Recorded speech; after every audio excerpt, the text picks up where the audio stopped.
নবজাতকের মধ্যে আপনি এর কোনো চিহ্ন দেখতে পাবেন না। আসলে ওই সময় দাঁত ঘুমিয়ে আছে পৃষ্ঠতলে। প্রায় ৬ মাস পর প্রথম দুধ দাঁত মাড়ির ভেতর দিয়ে উপরে উঠে আসার কাজ শুরু করে। ধীরে ধীরে মাড়ির ভেতর দিয়ে উঠে আসা দাঁতের সংখ্যা বাড়তে থাকে এবং শেষ পর্যন্ত ২০টি ছোট ছোট দাঁত দেখা যায়, যা পাবে তাই চাবাতে প্রস্তুত। কিন্তু চোয়াল বড় হতে থাকলেও আমাদের দুধ দাঁত বড় হয় না। এই কারণেই ৩২টি পূর্ণ আকারের দাঁত একে একে দুধ দাঁতকে প্রতিস্থাপন করে।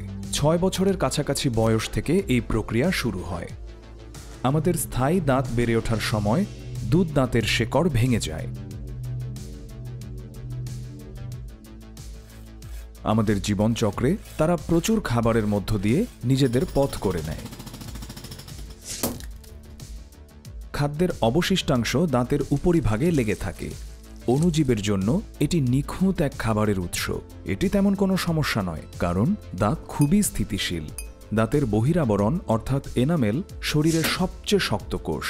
তবে কিছু ব্যাকটেরিয়া যেমন স্টেপটোককাস মিউট্যান্স মূলত চিনি এবং অন্যান্য শর্করাকে বিপাক প্রক্রিয়ায় অ্যাসিডে পরিণত করে, আর এটিই হল অতি শক্ত, অতি দৃঢ় দাঁতের এনামেলের দুর্বল দিক। অ্যাসিড দাঁতের উপরিভাগে থাকা খনিজ পদার্থকে দ্রবীভূত করে, ফলে এটি ঝাঁঝরা হতে থাকে, যা অণুজীবকে ঢোকার সুযোগ করে দেয়। ধীরে ধীরে এনামেলে ছিদ্র তৈরি হয়, তবে ছোটখাটো ক্ষতি দাঁত নিজেই সারিয়ে তুলতে পারে। ক্যালসিয়াম, ফসফেট এবং ক্লোরাইড মূলত লালার মাধ্যমে তাদের কাছে পৌঁছায় এবং তাদের উপরিভাগে পুনরায় খনিজ প্রলেপ পড়ে। মুখের ভেতরে অ্যাসিডকে নিষ্ক্রিয় করতেও লালা সহায়তা করে। তবে দাঁতের ক্ষয় যদি এনামেল পার হয়ে নিচে থাকা ডেন্টিনে পৌঁছে যায়, তবে তা ঠেকানো কঠিন।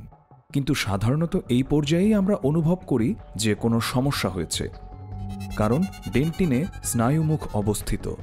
যখন দাঁতের ভেতরে অবস্থিত স্নায়ুকোষে প্রদাহ হয়, তখন তীব্র ব্যথা সৃষ্টি হয়। দাঁতের এমন গভীর ক্ষয় থেকে মুক্তি পেতে গুরুতর পদক্ষেপ নিতে হয়।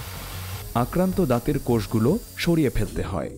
সাহসী দাঁতটি পাবে ফিলিং বা মুকুট, স্বর্ণের তৈরি, মিশ্র কিংবা চীনামাটির। তবে মূলের কোষ যদি মারা যায়, দাঁত দেহের রক্ত সরবরাহ থেকে বিচ্ছিন্ন হয়ে পড়ে এবং দাঁতটি মৃত বিবেচিত হয়।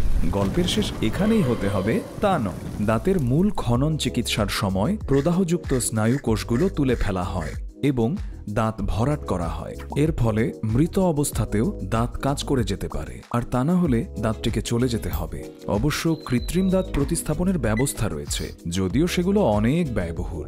দাঁতের স্বাস্থ্যবিধি মানলে, নিয়মিত চিকিৎসকের কাছে গেলে এবং কম চিনি খাওয়ার অভ্যেস করলে পরিণত বৃদ্ধ বয়স পর্যন্ত দাঁত তার মালিককে সঙ্গ দিতে পারে।